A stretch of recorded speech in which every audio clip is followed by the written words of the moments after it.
मेरे ख्याल से रिकॉर्डिंग में रिकॉर्डिंग नहीं डाली कुशल भाई। रिकॉर्डिंग ऑन है दीदी।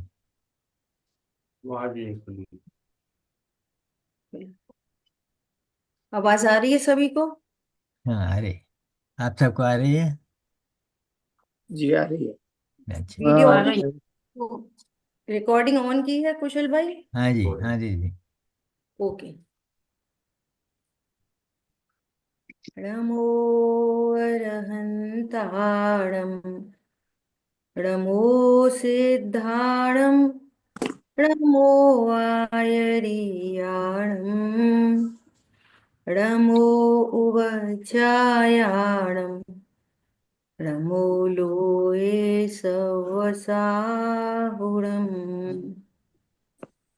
नमः समय साराय स्वानुभूत्या च कल्पिते चित्स्वभावाय भावाय सर्वभावान्तर वन्दितु सर्वसिद्धे ध्रुवमचलमणोवमं गतिं पत्ते वोक्षामि समय पाहुड मृमो सुध केवली बड़िदम।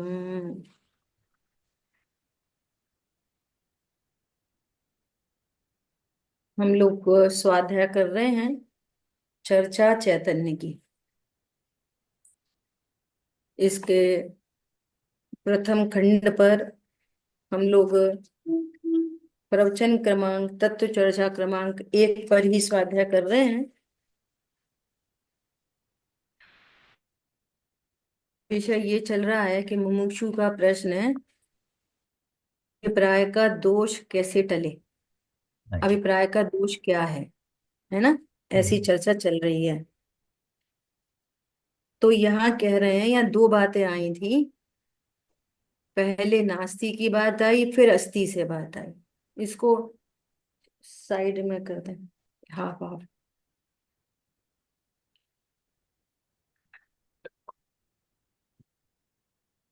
तो बात आई नास्ति से कि कह रहे हैं कि पहले पर द्रव्यों से भिन्नता का अभ्यास करना। क्या अभ्यास करना? कि ये जो परद्रव्य हैं ये मेरे से भिन्न है। और कितनी चीजें तो प्रत्यक्ष दिखाई देती हैं। शरीर प्रत्यक्ष भिन्न जानने में आता है। कब जानने में आता है? कि हम डेड बॉडी को देखा है सबने, है ना? तो वहां युक्ति से बात देखनी है। और जो पत्नी बच्चे दुकान मकान है, ये प्रगट जुदे धन धामा है, ये तो प्रगट ही जुदे हैं। तो पहले अन्य द्रव्यों से जिनसे मेरा अत्यंत अभाव है, उनसे भिन्नता का अभ्यास रखना। पहले उन्होंने नास्ति से बात की है। हम्म। और फिर मैं आत्मा हूं, यहाँ दो द्रव्य हैं। यहाँ कितने द्रव्य एग्जिस्ट कर रहे हैं? दो द्रव्य। जानने देखने वाली वस्तु है एक, और एक जो ज्ञान से शून्य है वो दूसरी वस्तु है। दो वस्तुएं हैं यहाँ पे।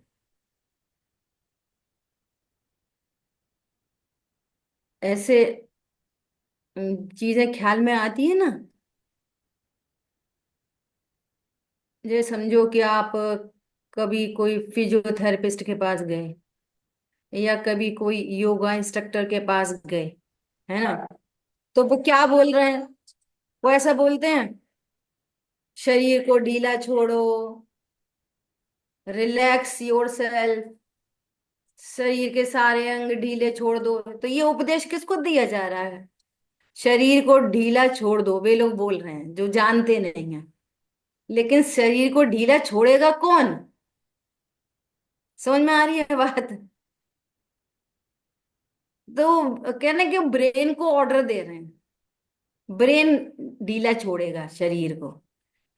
तो जैसे हाथ पैर आंख नाक ये शरीर के अंग हैं, इसी प्रकार तो ब्रेन भी शरीर का अंग है। तो ब्रेन दूसरी चीजों को कैसे छोड़ेगा?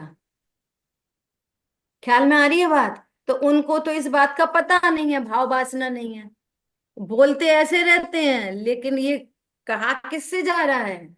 ज्ञान से ही कहा जा रहा है। समझ में आ रही है बात? तो यहां पर ऐसे सुन लेना, पढ़ लेना, औरों को सुना देना नहीं, नहीं, आप एग्जिस्टेंस को स्वीकार करो, सत्ता को स्वीकार करो। अभिप्राय का दोष मिटाना है तो यहाँ पर जीव नामक पदार्थ की सत्ता को स्वीकार करो। इसके बिना अभिप्राय का दोष नहीं टलेगा। बहुत पढ़ने से, पढ़ाने से, लिखने से, लिखवाने से, नंबर से अभिप्राय का दोष नहीं टलेगा। ये सूक्ष्म चर्चा है। भले ही वो सब पहले होता है, भले ही वो सब पहले होता है, पर उससे अभिप्राय का दोष नहीं टलता। सुन लो भैया अच्छे से। ख्याल में आई बात? दूसरी बात, वो जो सत्ता को महसूस किया, चलो अभी सविकल्प ज्ञान में ही महसूस किया, युक्ति से ही जाना, सविकल्प ज्ञान में युक्ति से आपने जाना, तो वो सत्ता कैसी है? खाली डिब्बा नहीं है, अनंत गुण संपन्न है। ये दूसरी बात। सत्ता और सत्ता का स्वरूप दो चीज है।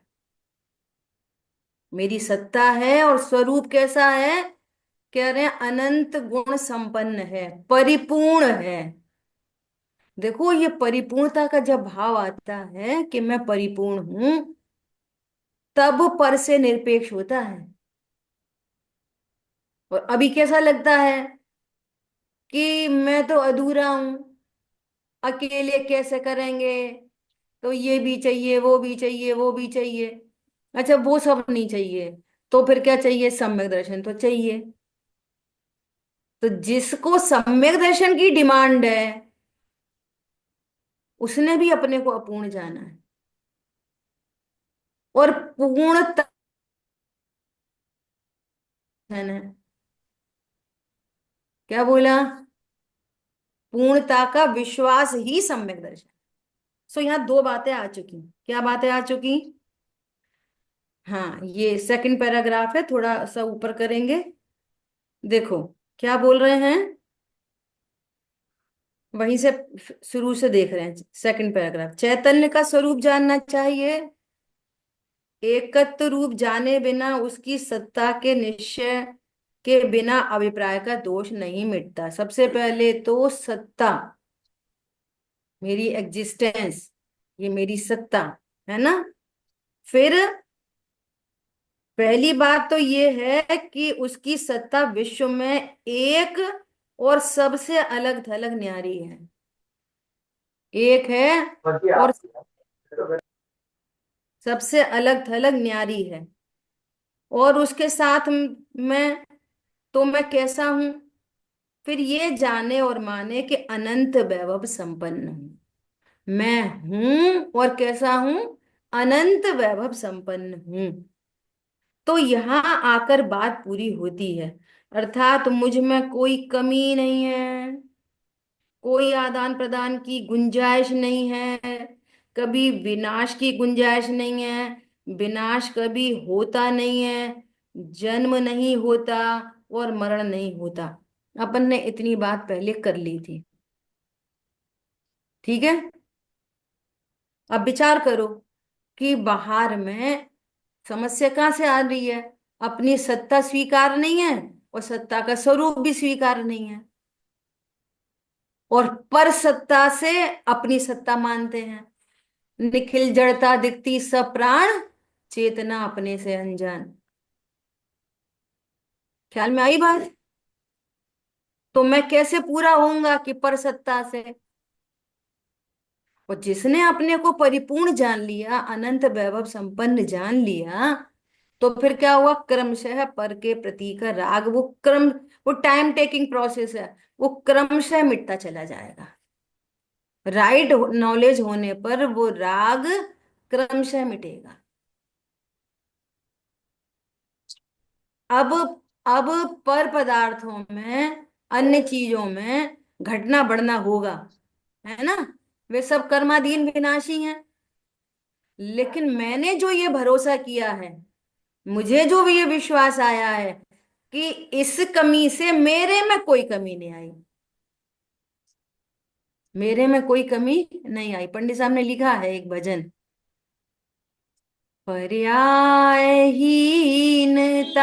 से मुझ में कमी न आई, पर्यायहीनता से मुझ में कमी न आई, पर द्रव्यों में अधिकता हीनता से मुझ में कमी नहीं आई। अब इसका नाम है अभ्यास। अभ्यास किसका नाम है? पर द्रव्यों में हीनता अधिकता हुई, कभी व्यापार में लाभ हो गया और कभी नुकसान हो गया। अब इसको वो लाभ हानि नहीं दिखाई दे रही, कदाचित दिखे तो वहां लाभ हानि हुई है, कम ज्यादा हुआ है, लेकिन मेरे में कोई कमी नहीं आई। इस अभ्यास का से अभिप्राय का दोष टलता है। ये अभ्यास है, ये सतत अभ्यास है। क्या कहा? कैसा अभ्यास है ये? सुबह शाम का अभ्यास नहीं है, निर्णय पूर्वक सतत अभ्यास चलता है। उपयोग उधर जाए भी तुरंत लौट के आता है। मेरे में कोई कमी नहीं आई। शरीर में रोग शोग हो गए, डॉक्टर कह रहे हैं कि तुम बस 3 दिन रहोगे, बस 1 महीने ठहर जाओ, बहुत है। ये बात सुन के भी मेरे में कोई कमी नहीं आई। इतनी बड़ी आर्ट ऑफ लिविंग है ये। इस निर्णय से इतना इतना आनंद हो सकता है उसी कंडीशन में। एक कंडीशन में हाय तौबा हो सकती है, किसको? जो अपनी सत्ता और स्वरूप को नहीं जानता। और जिसने अपनी सत्ता और स्वरूप को जाना, उन्हीं कंडीशन में जो प्रसन्न रहता है, उसके अभिप्राय का दोष टलता है। क्या बोला? पहले प्रसन्न रहता है, बाद में अभिप्राय का दोष टलता है। अभिप्राय का दोष टले फिर प्रसन्न हो, ऐसा नहीं। क्या बोला? पहले अभिप्राय का दोष टल जाएगा तभी तो प्रसन्न रहेंगे? नहीं, तुम प्रसन्न रहोगे अपनी सत्ता और स्वरूप को जानकर, तो अभिप्राय का दोष टलेगा। कारण पूर्वक कार्य होता है। पहले कार्य हो जाए बाद में कारण हो, ऐसा नहीं होता। और पहले कार्य हो ही जाए तो जरूरत क्या पड़ रही है कारण की? ख्याल में आई बात? ऐसा। तो क्या बोल रहे हैं? अभी अपने जो सारे गुण हैं उन पर विचार करना, बुद्धि पूर्वक अभ्यास करना, बुद्धि पूर्वक तत्व विचार करना, तत्व निर्णय करने के लिए, टाइम पास के लिए नहीं। क्या बोल रहे हैं? उन पर विचार करना, और विचार करके ये निश्चय करे। देखो बात क्या आ रही है, विचार किसके लिए? निश्चय करने के लिए। विचार विचार के लिए व्यवहाराभासी, और विचार निश्चय करने के लिए कर रहा है, तो ये सम्यक दृष्टि बनेगा, इसके अभिप्राय का दोष टलेगा। वही बात ख्याल में? तो कितना स्पष्ट कह रहे हैं, क्या कह रहे हैं? उन पर विचार करना, और विचार करके ये निश्चय करे कि निश्चित रूप में मैं एक ऐसी चैतन्य सत्ता हूं। निश्चित रूप से मैं ऐसी एक चैतन्य सत्ता हूं। बोलो, निश्चय किया कि नहीं किया? नहीं किया, कोई बात नहीं, अब करो। जहां से शुरू हो वहां से शुरू करो, पर शुरुआत तो करो। पूरी स्वाध्याय किसके लिए? सारे विचार किसके लिए? हम थोड़े से विचारों में प्रसन्न हो जा रहे, अभिप्राय का दोष नहीं मिटा रहे, निश्चित नहीं कर पा रहे कि मैं कौन सी सत्ता हूं। ये निश्चित नहीं कर पा रहे। थोड़े से विचार आ गए, हाँ मैं तो परमात्मा हूँ, कारण परमात्मा हूँ, अंतस्तत्व हूँ, त्रिकाली ध्रुव हूँ, इति श्री, डन। नहीं प्रभु, इतने चिंतन मात्र से नहीं, चिंतन चिंतन अपने आप में आश्रव तत्व है। चिंतन मात्र से नहीं काम चलेगा। निश्चित करो मैं कौन हूं, मेरी क्या सत्ता है, निश्चित करो। ठीक है? इस विश्व में एक महान सत्ता बल्कि सर्वोत्कृष्ट सत्ता हूं, क्योंकि मेरी जैसी सत्ता जगत में दूसरी नहीं। I am unique one. मेरी जैसी दूसरी सत्ता नहीं। मेरा काम मेरे से होगा, अन्य किसी से मेरा काम हो सकता नहीं। बोलो, यहाँ दीनता हीनता की बात ही नहीं कि तू दे दे मैं दे दे, हे भगवान रत्नत्र दे दो। पैसा धन लड़का लड़की मांगे वो तो जेनी है ही नहीं। लेकिन जो रत्नत्र भी मांगे वो भी नहीं, क्योंकि वे देते नहीं और तुम ले सकते नहीं, ट्रांसफर की गुंजाइश नहीं है। क्यों? दो द्रव्यों के, पता है, ऐसे कुछ भी बोलते रहते हैं, यहाँ के बदले वो वहां के बदले वो। एक तरफ अत्यंत भाव के सिद्धांत को बोलेंगे और कॉपी में लिख के आ जाएंगे और नंबर मिल जाएंगे, और दूसरी तरफ अत्यंत भाव के सिद्धांत का झंडा गिराए रखेंगे। अत्यंत भाव का मतलब क्या होता है? एक द्रव्य की दूसरे द्रव्य में अत्यंत नास्ती है। हाँ, नास्ती तो है। नास्ती है मतलब न सुख का कारण है, न दुख का कारण है, न लाभ होता न हानि होती। इसका नाम है अत्यंत भाव। अत्यंत भाव किसका नाम है? जिन पर पदार्थों से न मुझे लाभ है न हानि है, न उनसे सुख होता न दुख होता, इक्वल टू अत्यंत भाव।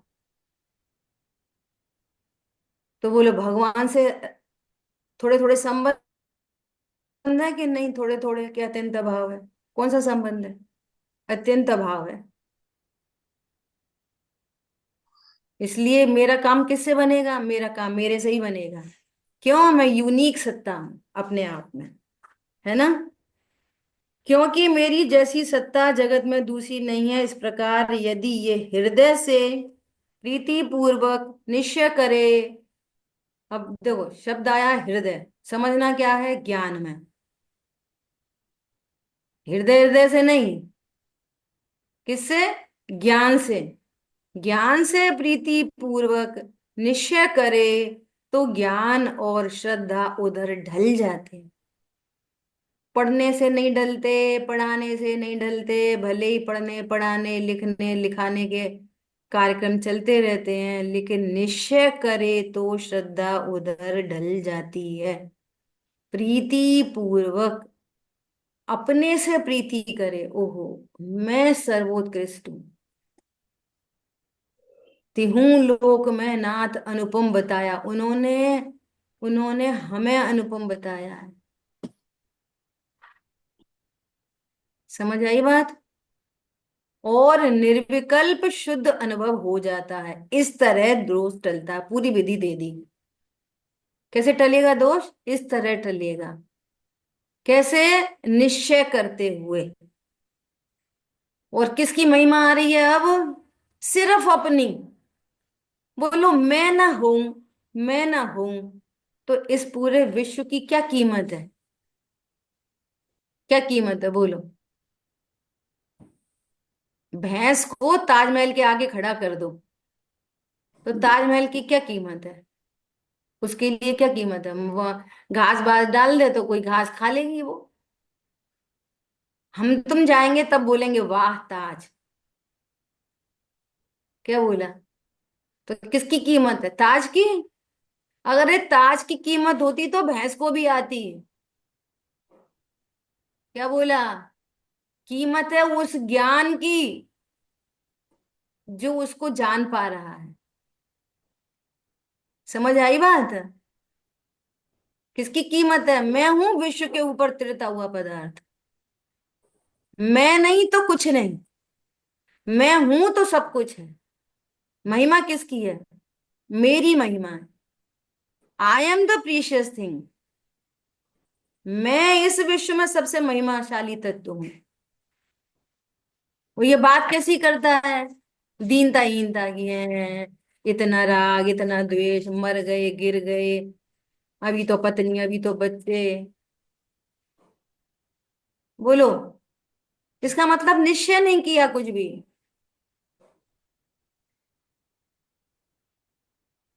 ऐसे चलते रहता है चिंतन, तरह तरह का, लोगों से मिलते हैं तो बातचीत कुछ हो जाती है तो चिंतन चलता है। ऐसे डायरेक्ट प्रश्न करो, सुनना ध्यान से। बताओ, अपन कौन है? शरीर की आत्मा। आत्मा। सारे जन ही क्या बोलेंगे? मुमुक्षु समाज तो क्या बोलेगी? हम आत्मा है। ठीक है, बोलो। आत्मा शरीर का कुछ करता है, शरीर आत्मा का कुछ करता है? कि नहीं नहीं, शरीर आत्मा कोई एक दूसरे का कुछ नहीं करते। ठीक है। फिर दो तीन ऐसे पॉजिटिव प्रश्न होने के बाद एक बाउंसर बॉल डालो। एक, बोलो अभी अपन एक इंद्रिय है कि पंच इंद्रिय? अभी तुम थोड़ी देर पहले बोल के आए हो कि हम जीव हैं, शरीर नहीं है। शरीर जीव का कुछ नहीं करता, जीव शरीर का कुछ नहीं करता। फिर अभी पूछो कि एक इंद्रिय का पंचेंद्रिय, तो झट बोल देंगे पांच इंद्रिय। पांच इंद्रिय। देखना, ऐसा करके देखना, थोड़ा प्रयोग अपने आप से करना पहले, फिर दूसरों से करना। हम्म, फिर बोलो अच्छा अपन कौन सी गति के जीव हैं? त्रियंच गति के, नरक गति के? तो कहेंगे मनुष्य गति के। अब ऐसा क्यों हो रहा है? निश्चय नहीं किया, निश्चित नहीं कर पा रहे। जब ये बात चल रही है कि एक द्रव्य दूसरे द्रव्य नो अड़तो न थी, ये बात चल रही है कि आत्मा और शरीर दो भिन्न भिन्न सत्ताएं हैं, दोनों के बीच में अत्यंत अभाव है, भगवान हमको आत्मा बता रहे हैं, तो फिर मैं संगी पंचेंद्रिय हूं, ये कहाँ से आ गई बात? ये क्यों आ रही है ये वाली बात बार बार? क्यों आ रही है ये वाली बात? निश्चय नहीं किया, निश्चय नहीं किया, इसलिए अभिप्राय का दोष नहीं टलेगा। क्या बोला? बोलो। एक। जीव तो आश्रव तत्व तो एक ही है क्या? अब अंदर आ जाओ, फिर दो द्रव्यों की भिन्नता, अब दो तत्वों के बीच में भिन्नता, अब अंदर आ गए, प्रमाण के अंदर आ गए। हम्म, अब प्रमाण के अंदर वापस दो चीजें हैं, एक द्रव्य स्वभाव, एक पर्याय स्वभाव। द्रव्य अनादि अनंत एक रूप, और पर्याय में उत्पाद व्यय होता है ना? पर्याय का स्वरूप कैसा? उत्पाद व्यय। और पर्याय भी अनेक प्रकार की है। एक ज्ञान की पर्याय है, एक श्रद्धा की पर्याय है, एक चारित्र की पर्याय है। अभी तीन ही ले लो, है ना? अब ज्ञान की पर्याय भी दो प्रकार की, तीन प्रकार की। ज्ञान की पर्याय तीन प्रकार की। एक एक अज्ञान रूप, एक सम्यक ज्ञान रूप, और एक केवल ज्ञान रूप। क्या बोला? ज्ञान की पर्याय कितनी प्रकार की हो सकती है? एक अज्ञान रूप, एक सम्यक ज्ञान रूप, और एक केवल ज्ञान रूप। जो अज्ञान और सम्यक ज्ञान रूप है वे क्षायोपशमिक भाव रूप है, और जो केवल ज्ञान है वो छायक भाव रूप है। ठीक है। श्रद्धा की पर्याय दो तरह की हो सकती हैं, एक मिथ्या श्रद्धा, एक सम्यक श्रद्धा। चारित्र की पर्याय वापस तीन प्रकार की हो सकती है, एक राग रूप, एक द्वेष रूप, एक वीतराग रूप। सारे शुभ अशुभ भाव उनमें घटित हो जाते हैं, राग द्वेष में। क्रोध मान माया लोभ हिंसा झूठ चोरी कुशील परिग्रह हास्य रति अरति आदि, पूजा पाठ दया दान के परिणाम, ये सारे के सारे अशुभ अशुभ भावों में गर्भित हो जाते हैं। इतने प्रकार की पर्याय है। क्या बोला? उसमें भी अपूर्ण वीतरागता और पूर्ण वीतरागता।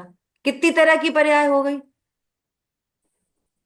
ज्ञान की, श्रद्धा की, चारित्र की, वीर में लगा लो तो विपरीत पुरुषार्थ और सम्यक पुरुषार्थ। अब चार्ट बना लो पर्याय का, इतनी तरह की पर्याय है। कहाँ मेरे प्रमाण के भीतर, भीतर बाहर की बात खत्म हो गई, असमान जाति द्रव्य पर्याय की बात खत्म हो गई। अरे समझ में आ रहा है नहीं आ रहा? ठीक है। तो अब इन पर्यायों में भी अगर हम तत्व से छटनी करें, तत्व से छटनी करें तो कितने तरह की पर्याय हो जाएगी? आश्रव रूप, बंध रूप, संवर रूप, निर्जरा रूप और मोक्ष रूप। बस। इनको छाट छाट छाट लो सबको। हम्म, अज्ञान वाली, मोह वाली, राग द्वेष वाली, ये सब आश्रव बंध है। हम्म, सम्यक दर्शन, सम्यक ज्ञान, सम्यक चार्य, वीतराग रूप और सम्यक ज्ञान रूप और सम्यक दर्शन रूप, ये सब संवर निर्जरा तत्व हैं। हम्म, और पूर्ण वीतरागता, छाई श्रद्धा और पूर्ण ज्ञान, ये मोक्ष तत्व रूप है। हम्म, समझ में आ रही है बात? पर्याय जी। का इतना बढ़ता बड़ा खुलासा है पर्याय पर्याय का। तो अब प्रमाण के अंदर अंदर छटनी।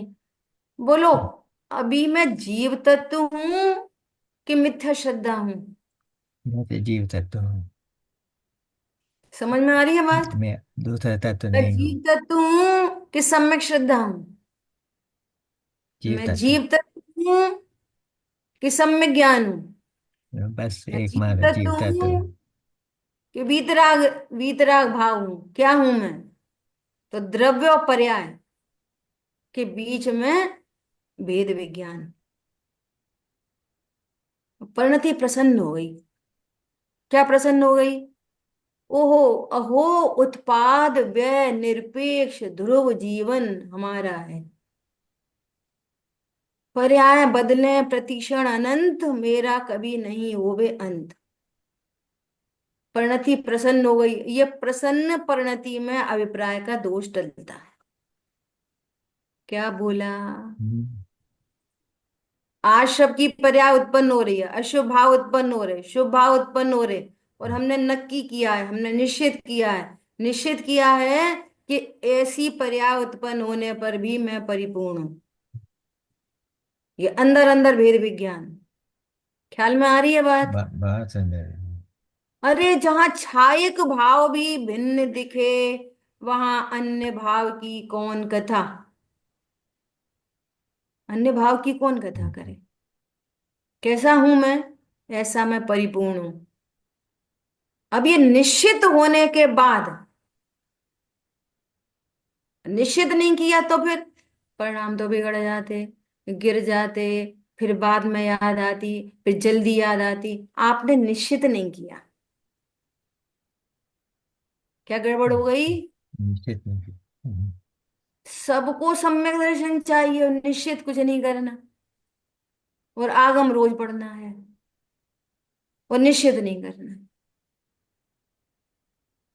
अभी लाइन पढ़ी थी, पर्यायहीनता से मुझ में कमी ना आई।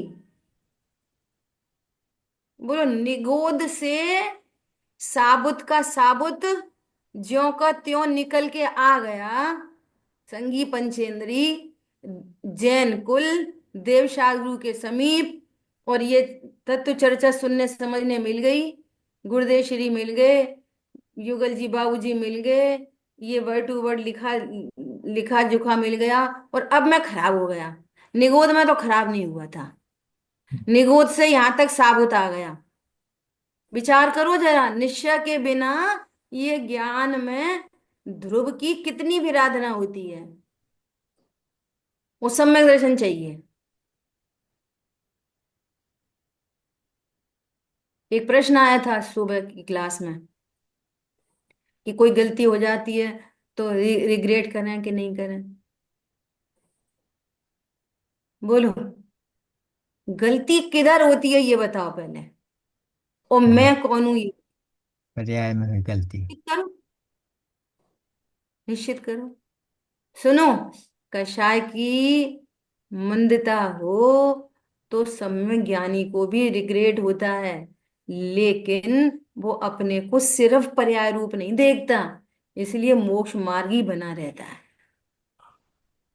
और अज्ञानी अपने को अकेला पर्याय रूप देखता है, तो रिग्रेट रिग्रेट होते होते डिप्रेशन में चला जाता है, अनंत बंद करता है।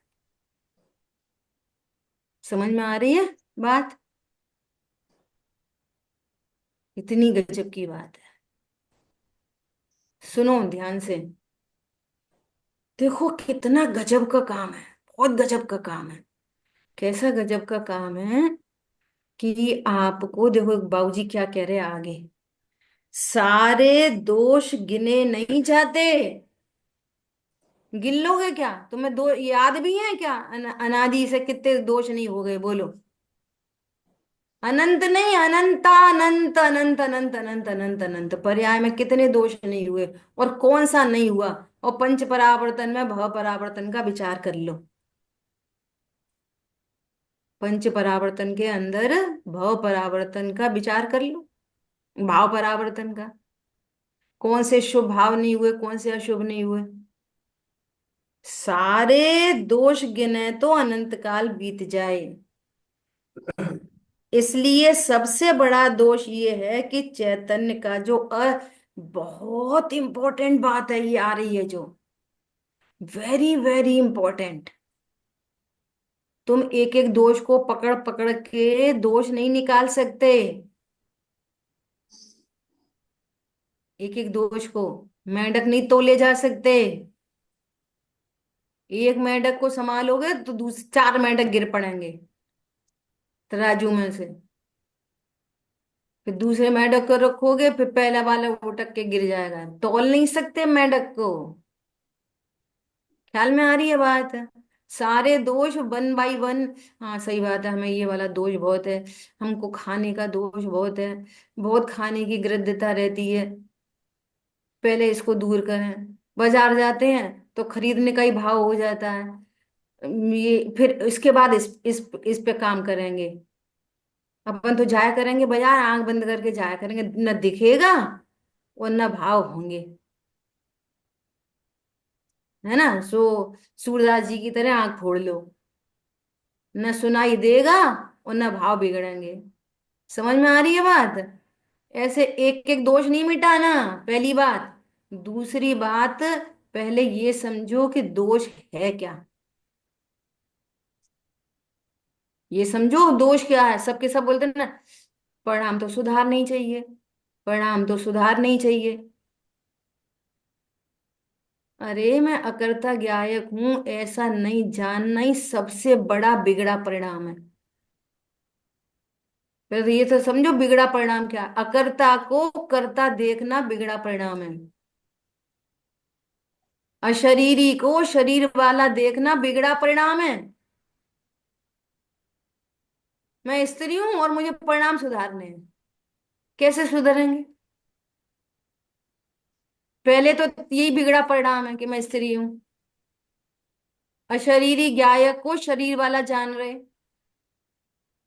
निष्कर्म ज्ञायक को कर्म से बंधा जान रहे, यही बिगड़ा परिणाम है। सबसे पहले ये बिगड़ा परिणाम सुधरता है। और ये नहीं सुधरे और 28 मूल गुणों के सुधरे परिणाम भी दिख जाए, हम ये नहीं खाते, वो नहीं खाते, ऐसा करते, ऐसा चलते, वैसा चलते, तो भी कोई परिणाम नहीं सुधरा। और एक इंद्रिय जीव जो चलते फिरते ही नहीं दिखाई देता, खाते पीते ही नहीं दिखाई देता, और वो उसको भी मैं आत्मा हूं ये निर्णय नहीं है, तो उसके सारे परिणाम बिगड़े हैं। वो तो हिंसा झूठ चोरी कुशील पर वगैरह में दिखता ही नहीं है, लेकिन कितने परिणाम हैं? सारे बिगड़े परिणाम। आप विचार करो, बहुत गंभीरता से विचार करो। सो क्या कह रहे हैं, देखो कितनी गजब की बात आ रही है। सबसे बड़ा दोष ये है कि चैतन्य का जो अदर्शन है वो सबसे बड़ा अपराध है। तू अपने को ही नहीं जानता, कैसा ज्ञानधारी रे। ज्ञान की प्रतिपल उठे तरंग, झांकते उसमें गे अनंत। और मैं कौन हूं? बोलो। देव शास्त्र गुरु का विश्वास, पत्नी बच्चों का विश्वास, शरीर का विश्वास, ये टीवी फ्रिज कूलर का विश्वास, लैपटॉप का विश्वास, जिनवाणी का, और अपने ही विश्वास नहीं। कितना बड़ा दोष है। कितना इंटेलिजेंट है वो बच्चा, बहुत इंटेलिजेंट है। उससे पूछा कि तुम्हारा क्या नाम है,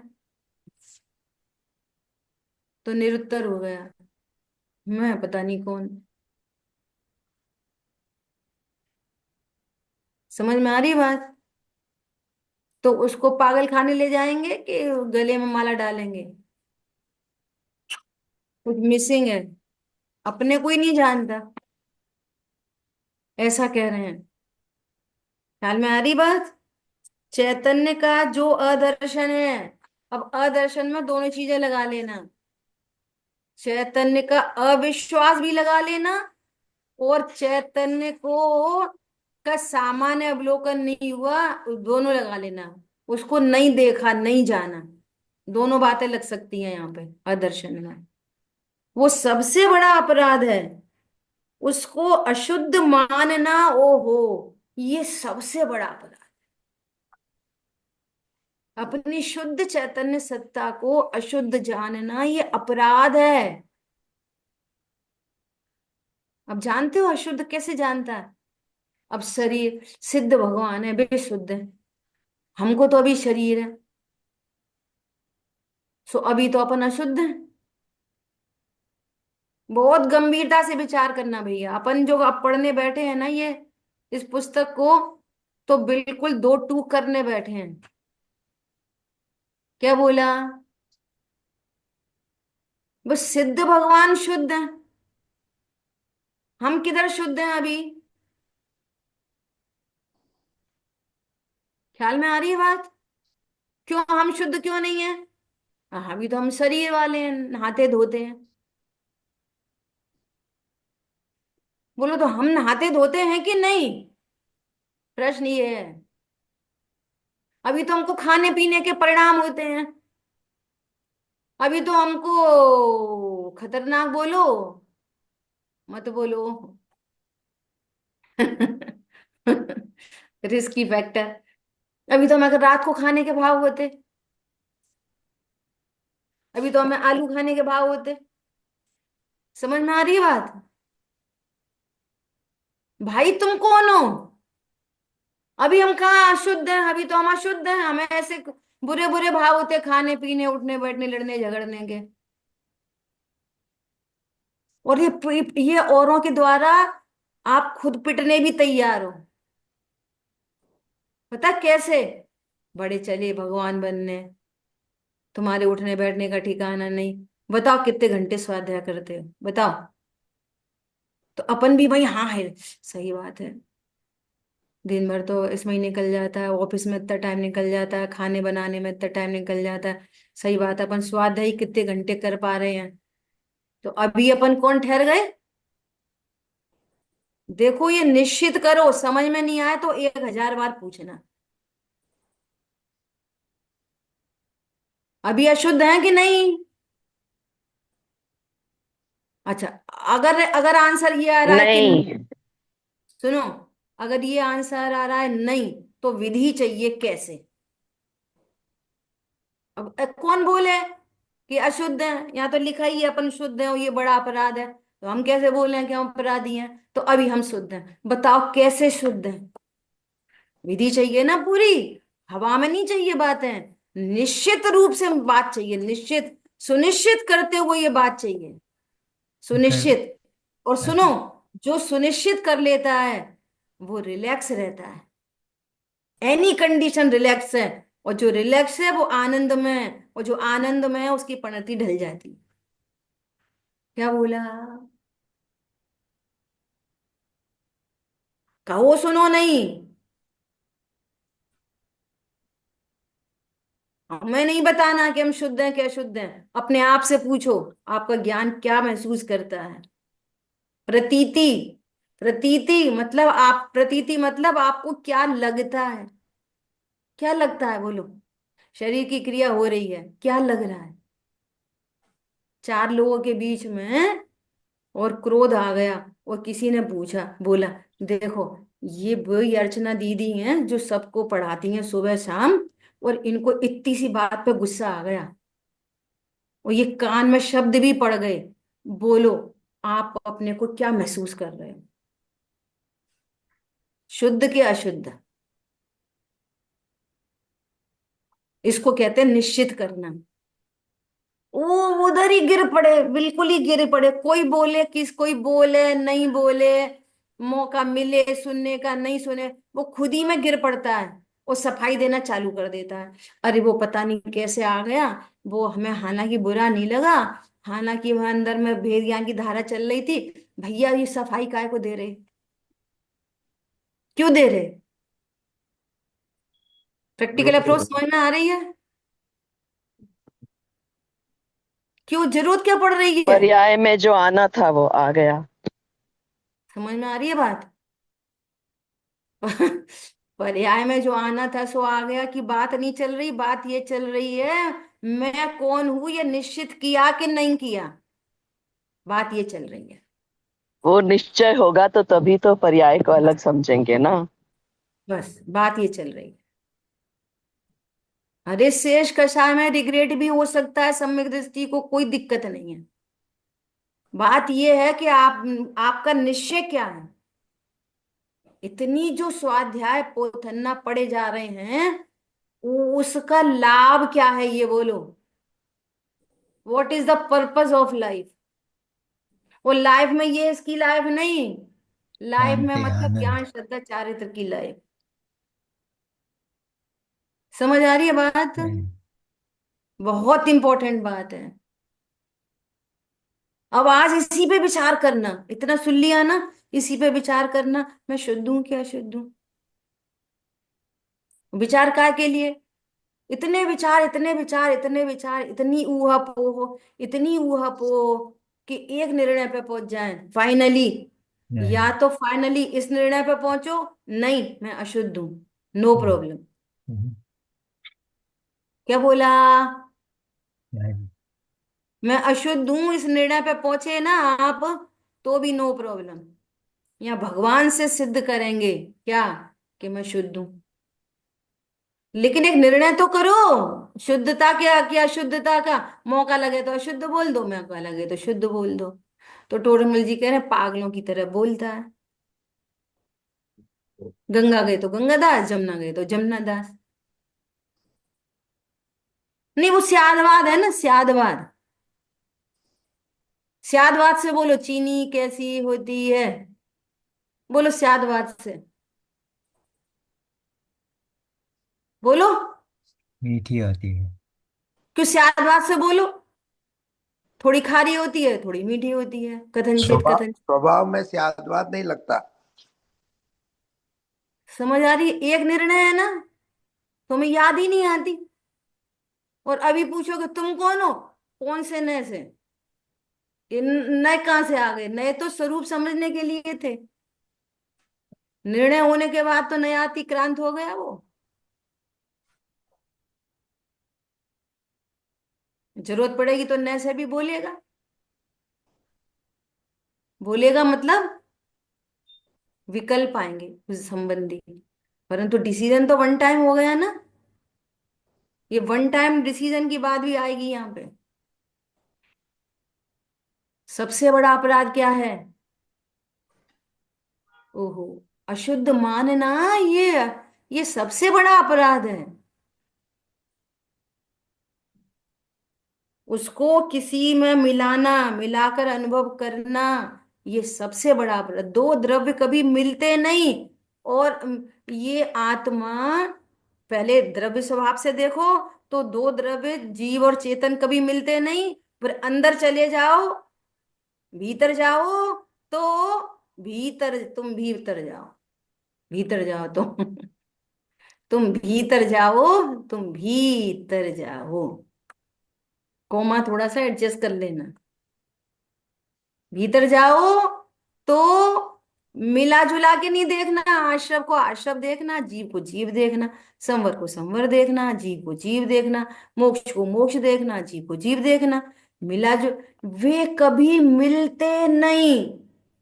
जैसे जीव और पुद्गल धर्म धर्म आकाश काल मिलते नहीं, वैसे ही जीव और आश्रव, जीव और संवर, जीव और मोक्ष कभी मिलते नहीं। मिलते नहीं। उनको छुड़ाना नहीं है, हटाना नहीं है, मिलाना नहीं है, मिलते नहीं। और फिर भी मिला हुआ अनुभव करना सबसे बड़ा अपराध है, यही बंद है, यही बंद है। एक द्रव्य दूसरे द्रव्य को कोई बांधता नहीं, और बंधा हुआ महसूस करना,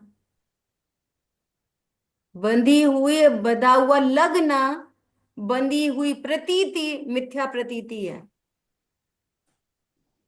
क्या बोला? और ये दोष 1 बाय 1 नहीं छूटेंगे, ये बहुत इंपॉर्टेंट बात है। स्वरूप को जाना, एक साथ अनंतानुबंधी दोष मिटते हैं, एक साथ पूरा बंच का बंच मिट जाता है 1 टाइम में। अनंतानुबंधी खाना पीना उठना बैठना लड़ना झगड़ना सब अनंतानुबंधी जाति पूरी चली जाती है। पूजा पाठ भी होता है अनंतानुबंधी जाति का, पता है? बहुत खुशी की बात है ये। पूजा पाठ भी होते हैं अनंतानुबंधी जाति के। कैसे होते हैं चर्चा कल करेंगे, समय हुआ है। हाँ जी। आज क्या विचार करना है अपने को, रोज होमवर्क मिलेगा, हम भी करेंगे, हम भी होमवर्क लेंगे और आपको भी देंगे। क्या विचार करना है? आप ये बताओ। नक्की करो, लिखो, हम्म, लिखो, लिखो, और लिख के ये देखो, मैं शुद्ध हूं कि अशुद्ध हूं, इसको रियलाइज करो। अपन इस ग्रंथ का स्वाध्याय विद हम्म, प्रैक्टिकल अप्रोच करेंगे। यही प्रैक्टिकल अप्रोच है। ऐसा बोलते हैं तो ऐसा नहीं खाएं, ऐसा ऐसा बोलते हैं तो ऐसा नहीं बोलें, ये प्रैक्टिकल अप्रोच नहीं है। हम्म, क्या बोला? शुद्ध में अशुद्ध। लड़ाई झगड़ा मत करो, ये प्रैक्टिकल अप्रोच है नहीं। हम्म, ये प्रैक्टिकल अप्रोच नहीं है। निश्चित करो, निश्चित करो, मैं अभी शुद्ध हूं कि अशुद्ध हूं। शरीर है, मैं शुद्ध हूं कि अशुद्ध हूं। कषाय है, मैं शुद्ध हूं कि अशुद्ध हूं। आप इसका अभ्यास करो, ठीक है? ज्ञानाभ्यास, ज्ञान में अभ्यास। बस ज्ञानाभ्यास करे मन माही, ताके मोह महात्म नाही। निज आत्म में ही रहे लीन, चारित्र मोह को करत छीन। सिंपल, एकदम सिंपल। ठीक है, कल मिलेंगे पूरे पूरे अभ्यास के साथ। और पहले आप लोग बोलोगे कि हमने क्या विचार किया। 5 मिनट आपको दिए जाएंगे, उसके बाद हम चर्चा करें। रेडी? हाँ बोलो। हाँ हाँ दीदी। सब तैयार पक्का? है दीदी, एकदम पक्का करेंगे। सब शांति भाई पक्का? लिखेंगे। लिखना शब्द ने ये जरूरी है। हाँ, अभ्यास करो, नक्की करो हम अशुद्ध हैं कि शुद्ध अशुद्ध हैं, हम्म, नक्की करो। ठीक है। ठीक है दीदी। जिन वाणी के ज्ञान से सूझे लोकालोक, सो तो वाणी वाणीस्तत्नम सदा सदा दे। बोलिए द्वाशांग मई जनवाणी माता की जय हो। जय हो। जय जय जय हो। हो।